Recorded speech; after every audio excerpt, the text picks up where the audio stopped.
नमस्कार and welcome to Bihar civils. मैं हूं आलोक सिंह और आज के इस वीडियो में डिस्कस करेंगे 13 जनवरी 2022 के बिहार करंट अफेयर्स, साथ में नेशनल और इंटरनेशनल इवेंट्स भी डिस्कस करेंगे और पीडीएफ आपको डिस्क्रिप्शन बॉक्स में मिल जाएगा फ्री ऑफ कॉस्ट। तो चलिए without any further delay let's start. तो आज का हमारा पहला सवाल है, Dagmara hydro power project has been postponed recently, it had been built on. तो डगमरा जल विद्युत परियोजना को हाल ही में स्थगित कर दिया गया है। ये किस नदी पे बनाया जा रहा था? तो ये बनाया जा रहा था कोसी नदी पे। Option B is the correct answer. और कोसी नदी कहाँ आपको मिलेगा, मतलब इसकी बिहार में कहाँ से एंट्री होती है, किस ज़िले से बिहार में एंट्री करता है कोसी नदी? तो सुपौल से करता है। ठीक है, बहुत ही इंपॉर्टेंट, याद रखिएगा। अच्छा, आखिर इसको पोस्टपोन्ड क्यों किया गया? इसकी अब मतलब डगमरा हाइड्रो पावर प्रोजेक्ट काफ़ी बढ़िया प्रोजेक्ट था। इसके बारे में हमने आपको डिस्कस भी किया था, एक डिस्कशन वीडियो भी है। तो अगर आप जानना चाहते हो कि डगमरा हाइड्रो पावर प्रोजेक्ट क्या है, डगमरा हाइड्रो पावर प्रोजेक्ट से क्या बेनिफिट्स है, कहाँ पे ये बेनिफिट होता है, तो इस पर पूरा डिटेल में हमने वीडियो बनाया है। उसका लिंक हमने पिंड कमेंट में दे दिया है। ठीक है, तो कमेंट में जाइए, कमेंट में आपको इसका लिंक मिल जाएगा और इस पूरे वीडियो को देखिए, आपको बहुत अच्छे से जानकारी मिलेगी। अच्छा, मैं ये बताता हूँ कि इसमें कैंसिल क्यों किया गया, इसको पोस्टपोन्ड क्यों किया गया। अब लग भी नहीं रहा कि ये किया जाएगा, क्योंकि यहाँ पे देखा जा रहा है ना कि करीबन 19 रुपये पर यूनिट, इसकी पर यूनिट 19 रुपये कॉस्ट आ रही है। यानी कि अगर यहाँ से बिजली पैदा की जाएगी तो लोगों से 19 रुपये पर यूनिट लिया जाएगा, जो कि कंपनियों के नुकसान है, क्योंकि लोग 19 रुपये पर यूनिट बिजली लेंगे नहीं। ठीक है, और ये भी देखा गया, पहले तो 130 मेगावाट की ये कैपेसिटी का बनाया जाना था, लेकिन इसको फाइनली कम कर दिया गया था, 100 मेगावाट का बनाया जाना था। लेकिन फिर भी ये देखा जा रहा है कि 100 मेगावाट करने के बाद भी करीबन 43 करोड़, ठीक है, करीबन 43 करोड़ रुपए पर मेगावाट पर खर्च आ रही है, जो कि काफ़ी ज़्यादा कॉस्ट है एक यूनिट को बनाने में। इसमें 43 करोड़ नहीं आने चाहिए, बल्कि यहाँ पे 10 करोड़ पर मेगावाट आनी चाहिए थी खर्च, तब ये अच्छा से बन सकता था। तो ऐसा लग रहा है कि अब ये डगमरा हाइड्रो पावर प्रोजेक्ट बिल्कुल नहीं बनेगा और ये बक्से में अब चला जाएगा। ठीक है, तो इसके बारे में और अगर आपको डिटेल में जाननी है, उसका हमने लिंक दे दिया है कमेंट में, उसको ज़रूर देखिए। नेक्स्ट क्वेश्चन की ओर चलते हैं। तो Bihar government has implemented to take which certificate for the all industrial units. तो बिहार सरकार ने सभी औद्योगिक इकाइयों के लिए कौन सा प्रमाण पत्र लेने के लिए लागू किया है? तो ये कौन सा प्रमाण पत्र अब इन इंडस्ट्रियल यूनिट्स को देना होगा? बिहार में जो भी इंडस्ट्रियल यूनिट हैं तो उन्हें अब एक सर्टिफिकेट लेना होगा, no increase in pollution load. Option C is the correct answer, यानी प्रदूषण भार में कोई वृद्धि नहीं, ये एक सर्टिफिकेट भी अब आप उनको लेना पड़ेगा। अब इसका मतलब क्या है, क्या आप इस क्वेश्चन से आप समझे?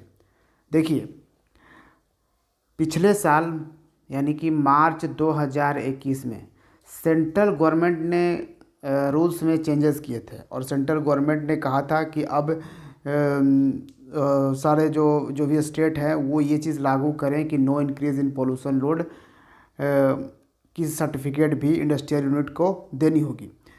तो अब जाकर बिहार में इस चीज़ को लागू कर दिया गया है कि no increase in pollution load को। इसके तहत है क्या? देखिए, कोई भी कोई भी इंडस्ट्री जो है जिस टाइम वो अपनी इंडस्ट्रियल यूनिट सेटअप करती है, उस वक्त वो इन्वायरमेंट क्लियरेंस सर्टिफिकेट लेती है। ठीक है, इन्वायरमेंट क्लियरेंस सर्टिफिकेट। अब ये जो सर्टिफिकेट लेती है, एक बार इस सर्टिफिकेट को ले लिया और वो यूनिट जो है वो अपना काम करते रहती है। ठीक है, अब अब जो भी इंडस्ट्रियल यूनिट है उसका काम कुछ प्रोडक्शन है वो आगे इन फ्यूचर हो सकता है कि उसने बढ़ा दिया हो। तो अब उसने अब जब अपना प्रोडक्शन वगैरह काम जो है वो इंडस्ट्रियल यूनिट और भी ज़्यादा बढ़ा दिया, तो उसका क्या इम्पैक्ट आ रहा है। और ये इन्वायरमेंट क्लियरेंस सर्टिफिकेट तो उसने ले दिया कि हाँ चलो इतना हम इससे ज़्यादा पॉल्यूशन हम नहीं करेंगे, ठीक है। लेकिन बाद में क्या है कि वो उनका जो है पॉल्यूशन लेवल और बढ़ गया, तो अब उनको ये सर्टिफिकेट भी देना पड़ेगा कि आप में क्या पॉल्यूशन लेवल बढ़ा है या आपने घटाया है, क्या है। अगर आपका पॉल्यूशन लेवल बढ़ा है तो उसका इन्वायरमेंट पे क्या इम्पैक्ट है वो चीज़ आपको बतानी होगी। तो इसलिए पहले इन्वायरमेंट क्लियरेंस शुरू में ले लिया ठीक है, लेकिन बाद में अब आपको कुछ टाइम के बाद आपको no increase in pollution load certificate भी लेना होगा, ठीक है। तो ये सरकार कर रही है, तो उम्मीद है आप समझ गए होंगे। नेक्स्ट क्वेश्चन की ओर अगर हम चलें तो who has become the 73rd chess grandmaster of India. तो भारत के 73वें शतरंज ग्रैंड मास्टर कौन बन गए हैं। तो देखिए पहला भारतीय ग्रैंड मास्टर कौन थे, वो थे विश्वनाथन, वर्ल्ड चैम्पियन विश्वनाथन आनंद। हम बात कर रहे हैं कि 73rd चेस ग्रैंड मास्टर, मतलब अब तक भारत में 73 चेस ग्रैंड मास्टर हो चुके हैं। और वो कौन हैं 73वें, ये हैं Bharath Subramaniam. Option D is the correct answer. और ये मात्र 14th ईयर का बच्चा है जो बिलोंग करता है तमिलनाडु के चेन्नई से। और आपको मालूम होना चाहिए तमिलनाडु में ही है हमारा 51st टाइगर रिज़र्व, जो भारत में अब तक 51 टाइगर रिज़र्व है। अच्छा, जो क्या नाम है, श्रीविल्लिपुत्तूर मेघमलई टाइगर रिज़र्व, जो कि तमिलनाडु का है। अब यहाँ पे आप फट से पूछोगे सर आपने तो 53 बोला था एक वीडियो में।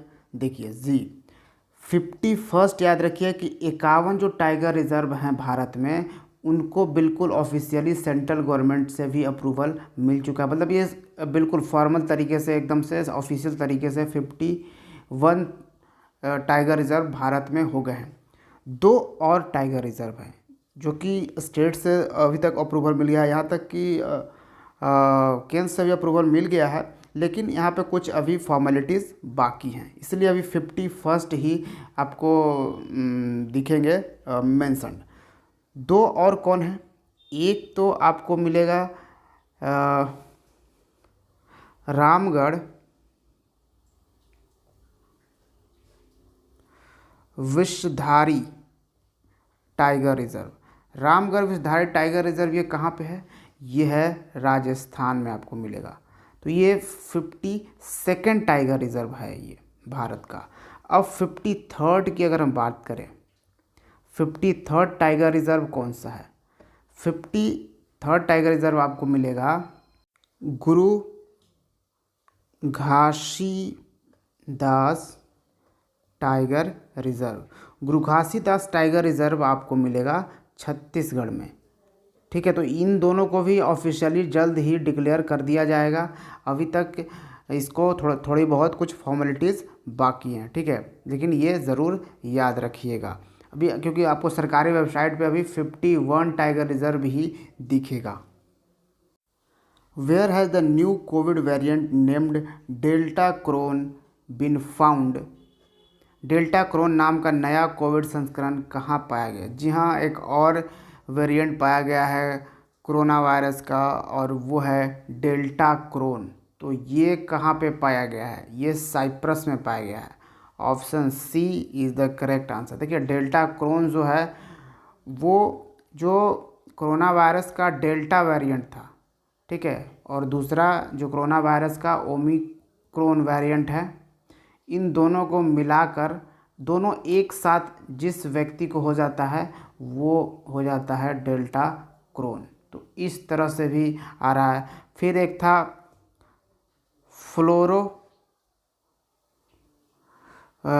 फ्लोरोक्लोन इस टाइप का कुछ एक था, सॉरी फ्लोरोन था, फ्लोरोन। ये फ्लोरोन जो है वो पहली बार इज़राइल में मिला। और ये दो फ्लुएंज़ा, फ्लू प्लस कोविड-19 का वो डेल्टा वेरिएंट, ये दोनों को मिलाकर ये फ्लोरोन हो गया।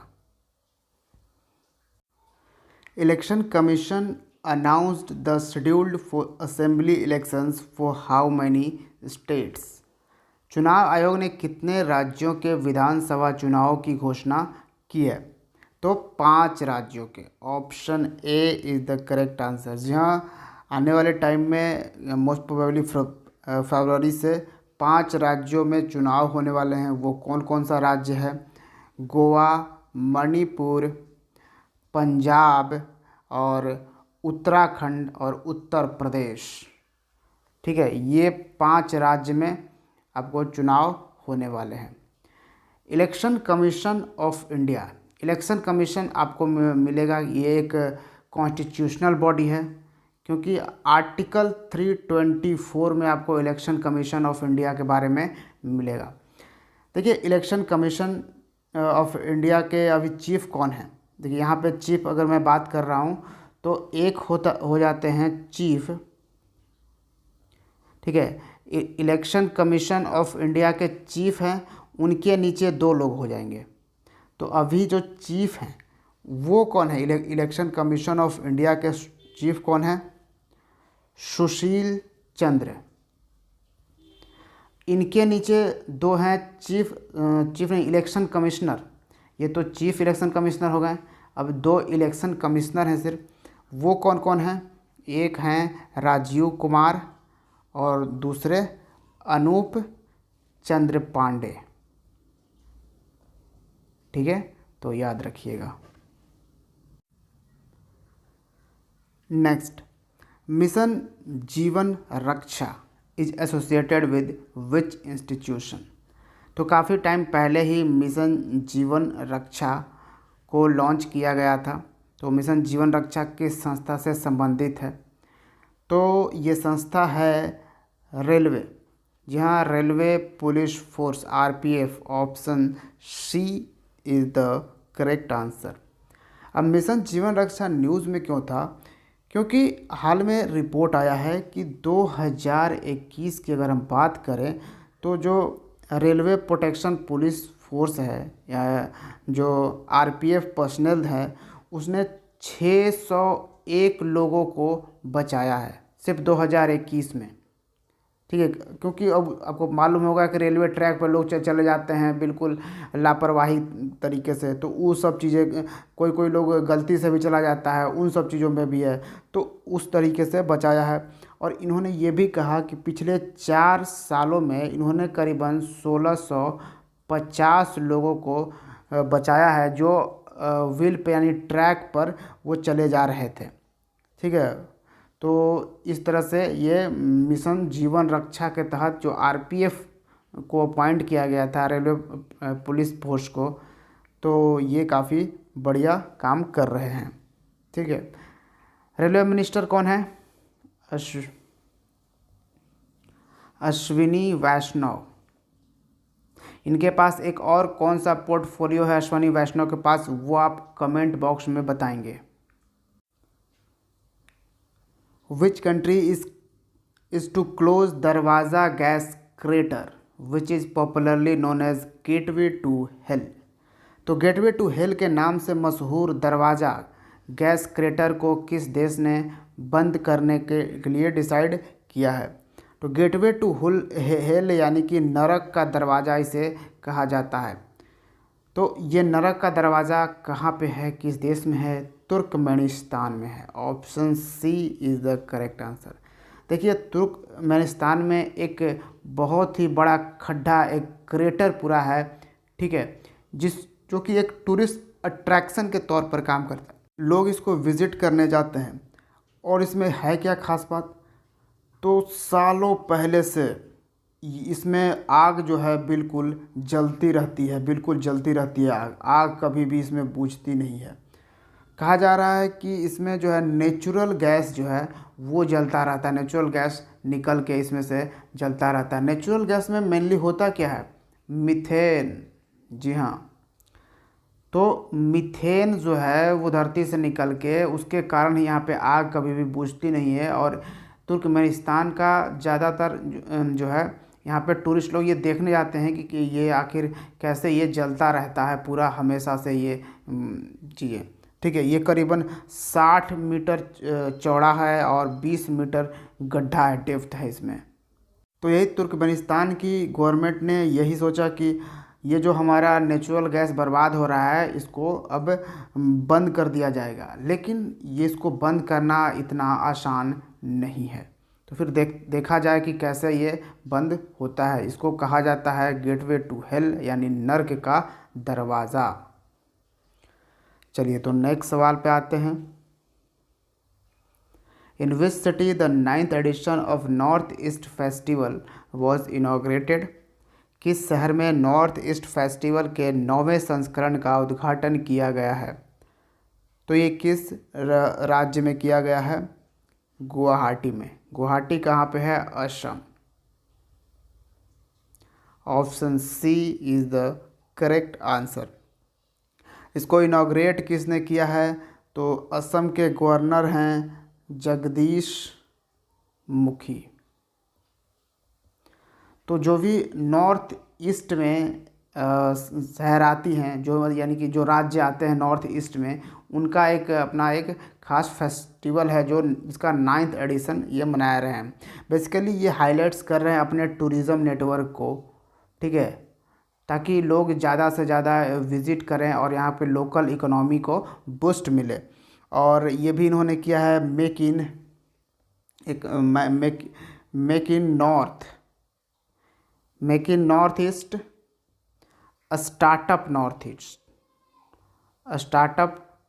ईस्ट। तो ये भी ये प्रमोट कर रहे हैं इस फेस्टिवल के थ्रू, नॉर्थ ईस्ट फेस्टिवल। ठीक है, जिसमें आपको ये सब आता है मणिपुर, त्रिपुरा, असम, अरुणाचल प्रदेश, ये सब जो राज्य हैं नॉर्थ ईस्ट में आ जाते हैं। ठीक है। Which state has been awarded the first prize in the 3rd National Water Awards?